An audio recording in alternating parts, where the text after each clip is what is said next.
All right, listen to this. Welcome back. We're diving into another one. Today, we've got fresh updates involving former Shady Records signee Quo, who's now opening up even more about J. Cole's latest press run. And hold up, he's hinting at some behind-the-scenes details that never made it public. According to him, there's a whole layer J. Cole conveniently left out since this media run kicked off. Now that's interesting, especially when you line it up with everything I've been saying from day one. But wait, it doesn't stop there, because Michael Jordan just stepped into the mix and stirred up serious noise in hip-hop with his take on the GOAT conversation. And you won't believe how fast people flipped that into J. Cole's recent comments about not even seeing himself as the best rapper alive in real life. Before we jump into the main story though, if you caught the last video, you already know the vibe. There was that track that instantly took me back to when Eminem dropped that dying laughing is the only way you're killing me energy. Because let's be real, Boozy had the entire internet in stitches the moment that clip hit the timeline. Jackson wasn't dead, and R. Kelly was free, so they could do a verse. R. Kelly would smoke Michael Jackson. A whole lot of y'all might get y'all feelings. R. Kelly would smoke Michael. Wouldn't even be close. I ain't talking about stage performance. Ain't nobody fucking with Mike. It's song for song. R. Kelly would smoke Michael Jackson. It won't be even close. It won't be even close. A lot of people don't want to keep it real, but I'm gonna keep it 100. How many Michael Jackson songs you know, and how many R. Kelly songs you know? Kelly's close. Checkmate. Then Lil Boosie jumped on X and doubled all the way down on his stance. Hold up. Truth hurts 100%, he said, and you already know the tone, claiming folks know he can't go song for song with R. Kelly, but the world's too fake to admit it. Then threw in that laughing emoji again. He kept pushing, asking how many R. Kelly tracks people really know versus Michael Jackson. You won't believe this. Case closed, checkmate.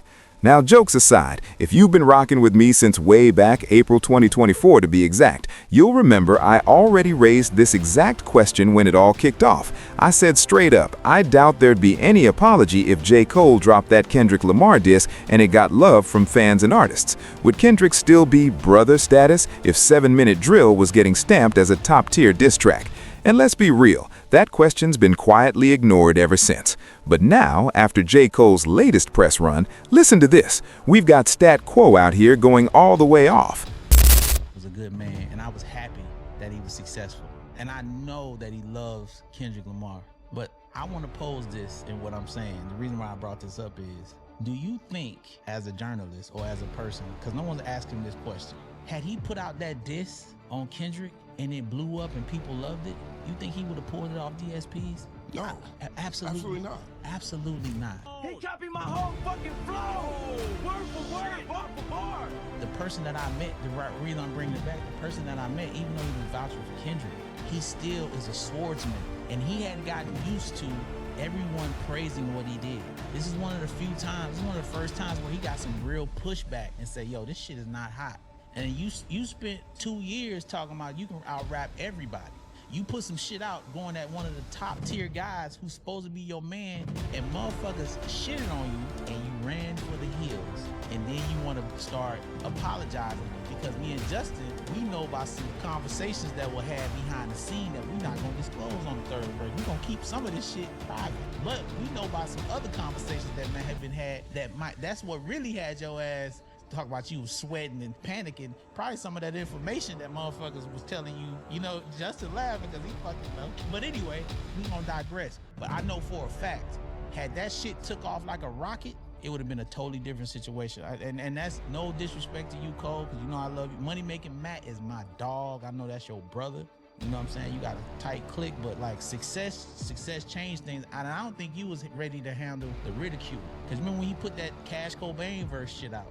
People eviscerated him, tore him a new one. He couldn't, he don't deal, when you're not used to getting shitted on, you don't deal with it well. So when y'all dog me in the comments, I love that. I can deal with that, because I'm used to being bullied. I grew up being bullied. I like it. I love the bully. Come bully me. I'm gonna bully you back. Cole ain't ready for that. He's not ready to get talk shit. That shit be hurting his feelings. He's an emotional man. You can tell by the interviews. That's my thought. So you just said it. You think he would have pulled back? He wouldn't have pulled back. He would not have pulled back. Yeah, Yeah. exactly. If the song hit, he'd be like, I told you.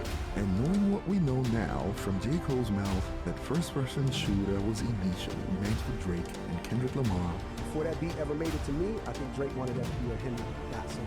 I think that's what it was. My man started first-person shooter mode with first-person shooter mode, we turning your song to a funeral. That was the thing that happened right before we heard J. Cole, or before we heard Like That. That whole verse on first-person shooters got a lot of confidence in it. That's the other thing that, look, I appreciate the insight that he's given us. I appreciate him being vulnerable and vocal about what he's experiencing. Because truthfully, between Kendrick, Drake, and J. Cole, we've never seen anything like that before. What each of them is experiencing is unique to the world. And so I appreciate him giving the insight and bringing us into it and talking about his emotions and sharing that his wife was emotional when he decided to do it, you know, because she understood where he was coming from and all this stuff. I don't like how he continues to frame things as all of this is divisive. Like, he is an MC. He's a divisive MC. Right. He's an MC who talks around people's pants. He's a battle rapper. So he's framing all of this as it's some moral sin to music, black people, and hip-hop. And I'm like, that's just because nobody liked your song. And I don't like that aspect of it. Whether you take some of the things that he said in the clip that was on Cam and Mace, and then the interview with Nadeska, and big shout out to Nadeska too, because right now she's the only person to interview two out of the three. She is the only person to talk to Kendrick. She's the only person to talk to J. Cole, right, on video. And so the insight that she has off record, the stuff that has been said that wasn't recorded, is fascinating. I know that's got to be amazing fodder for a book. But my man sat in that conversation talking about how he hated the way that people just jumped on everybody, turned everything to a negative thing. I'm like, this is a core part of MCing that, and you've known that. You've championed that since the beginning, and this didn't work out. And now it's like, oh, well, we need to be thinking about this differently. And now, hold up. Based on what we're hearing straight from J. Cole himself, that first-person shooter record was originally lined up for Drake and Kendrick Lamar. That's what we've been doing. We've been calling this for years. We've been calling him, dog, from the jump. He never gets shitted on. He's out of Kendrick and Drake. If we're gonna say it's a big three, even like you had Travis Scott, Big Sean, you had all these artists. We ripped all these people to shreds when they put out some mediocre shit. Cole has dropped mediocre songs and projects, and we let him skate on by. He's been a media darling.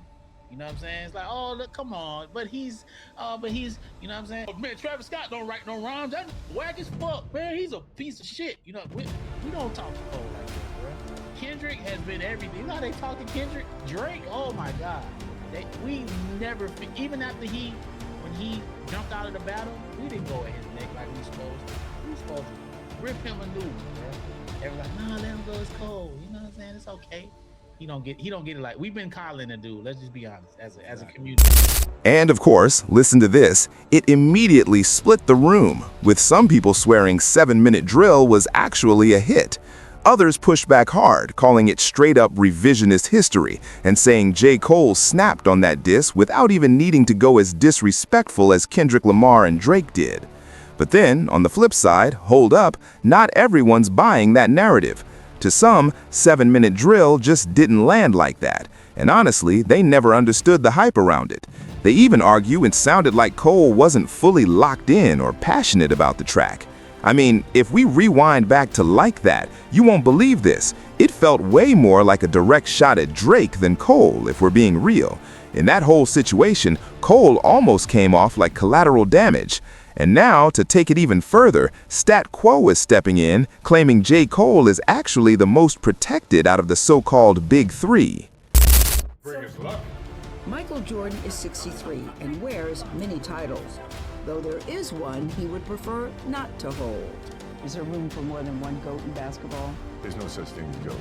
You know, to me, it's not to me. Yeah, it's only because I think we learn from other athletes, we progress the game. To say that one is better than the other, it's not really right. Let's end with this, Michael. You've done so much. Are you satisfied with your life's work and legacy?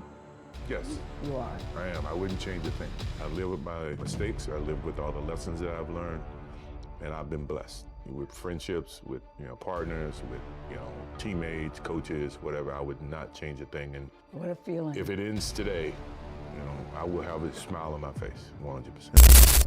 And this whole Big Three debate, hold up, has easily become one of the most polarizing topics we've seen in modern hip-hop because every new take just reignites the fire. It's opened the floodgates for non-stop arguments, with fans and media constantly picking sides. Kendrick Lamar gets labeled the media's favorite, and let's be real, you rarely see any real criticism thrown his way. When it comes to Kendrick, there's barely a hint of negative press in the mainstream conversation. Meanwhile, J. Cole has been under the microscope his entire career, with narratives forming against him at different stages. Even leading into the fall-off, there were already negative storylines being pushed about him. During the Truly Yours era and beyond, the media even framed parts of his rollout as performative. It feels like there's always some subtle jab thrown his way, partly because Cole moves carefully and chooses his circle wisely. Now, in my view, listen to this. When mainstream hip-hop media starts picking sides, Kendrick comes off as the darling because he fits that traditional, purist hip-hop mold the most, especially after how the battle played out. Cole almost feels shielded because despite stepping away, his positive image softened the backlash. Let's be honest, if Big Sean had done the same thing with Kendrick, he would have been torn apart instantly. Nobody would be talking about protecting his peace in that scenario.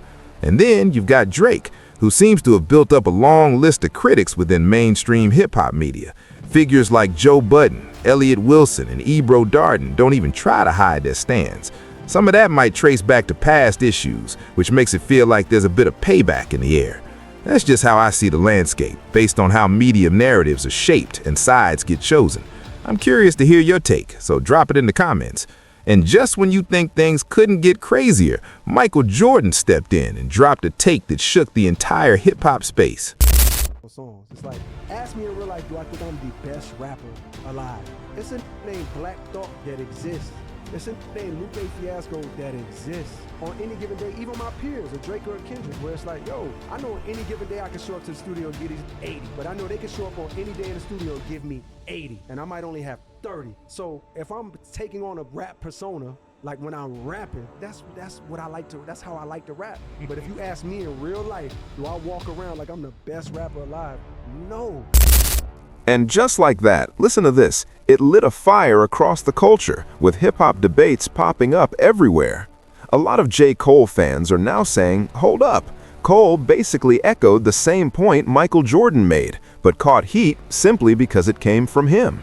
You won't believe this, the reaction flipped entirely depending on who said it. But before we go any further, here's a quick recap of what J. Cole actually said.